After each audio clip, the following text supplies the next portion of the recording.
So this is an interesting game which was sent to me by a friend, a comrade from Uganda. He's also a candidate master called Egesa Emmanuel. We usually call him Double E. So the game started Grandmaster Eric in white from Sweden and Grandmaster Hans from Sweden, round 7. The game went with a Caro-Kann system, E4, and black plays C6. Yes, the game continues on as usual with a solid opening here with the knight and the pawn D5. So the two knights, I've done a series, a big playlist on the Caro-Kann here. So you can feel free to check it out on the Comrades Chess channel. So the game continues on as usual. Everything is pretty standard here with a H3. In my playlist, I usually go with the move Bishop to E2, but this guy played also a very solid system, which is the most common one, which is H3. So he takes the knight, and white takes with the queen. An interesting line here, which is very amazing. This is a common system. It has been played by many masters. We see Nakamura and Carlsen in such positions. In 2018, they played this game. The game continues with E6. Everything is pretty standard here. So the game continues with a bishop to C5. Everything is well played before. So MVL and Mamedyarov, Shakria. Is it Shakria? Those names are quite tricky. The game continues on with the knight. So everything is pretty standard here. Nothing so much new at this point until some position comes up here. Falls back with the bishop, and everything is pretty standard at this point. Yes, the queen attacks the knight. This game is a rare position, reached by only two masters, Mendy and some other guy called Marcuse. This was a game played in Spanish, in the Spanish tournament, a closed tournament in 2021, some 2 years ago. So at this point we have a totally new position. In that game with Mendy and Marcuse, black castled, but this time we see this Grandmaster Hans from Sweden making some amazing move with a knight retreat. Knight goes back to sorry about that. Knight goes back to F8. Of course, I believe the knight is re-strategizing to come out with some positional advantages. Nevertheless, the game continues with an amazing move. This move is really tricky and hard to see. Why is the bishop going here? Of course, you must know rather that if the bishop is taken, the queen will attack these two pieces and one piece has to fall. And the game can continue like that. But nevertheless, black didn't take the bishop. So we see white, so we see black just getting the rook out of the way and ready to take the bishop. So white falls back and black re-strategizes with a key move there.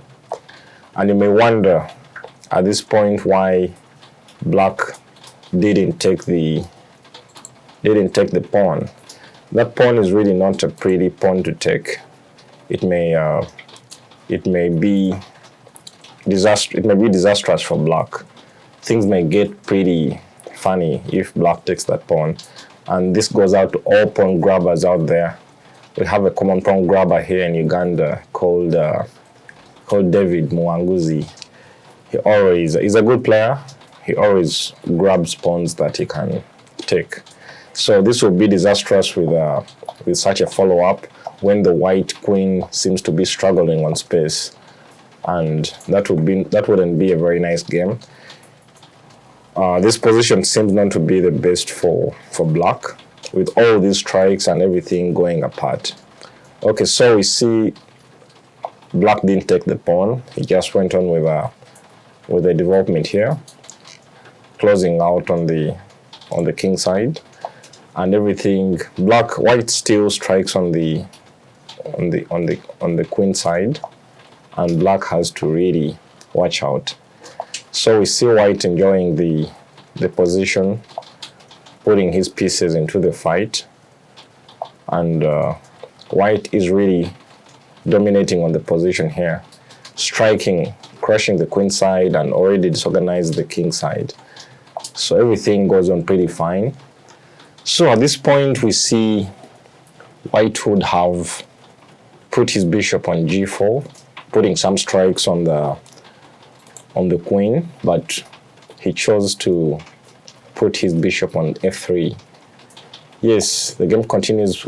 Black makes a bold move to castle on the queen side, but I really don't think it was the best option. Probably he would have hung into the center and fought back. When he castles, he really commits these rooks coming into. This file seems to be deadly, as we shall see later. But anyway, the game continues quite interesting. And at this point, white seems to make an inaccuracy by taking with the queen. I really believe that taking with the rook and making a Bellary, I always tell my students, please take with a Bellary, my young students especially. Take with from a Bellary. It's a very important strategy. Okay, so white takes with the queen, making some inaccuracy there. He would have taken with a rook and made a Bellary with these. But anyway, white takes with the queen, and black now strikes back with a knight. And this is the point which makes the game very interesting, with black sacrificing. Of course, not the sacrifice. He's looking forward for a discovery in case white takes the knight. So white boldly takes the knight. This is the point when things really get very, very interesting. How did white choose to take the knight? Wow. So white takes the knight and boldly loses that queen with the discovery. Wow. After losing the queen, white must have really seen this earlier. Of course, at grandmaster level, we expect this guy to have calculated accurately and with some intuition, taking these pieces for the queen. So we know that black cannot take the bishop because of the checkmate on c7. So black has to fall back. He fell back with a check, and white had to. Of course, white can't just get the king out of danger. He'll lose the key rook, which is very important. So white covers the bishop with the bishop, and something amazing here happens. He also gave up the rook. And of course, knowing that these two bishops, the knight combination and the rook, are able to give some beautiful strikes on the queen. You can pause the video if you can see the continuation, but this is an amazing continuation here. Of course, white has to take that pawn, get the king into danger, and strike back. And the question here is it okay to take the queen? And where does black have to go with his king? And black made some inaccuracy here. He would have come to e6, which would have been a better move. But we see black making some inaccuracy, which really cost him a lot. And allowing this bishop to come into play was disastrous. Of course, hanging there, trying to cover with the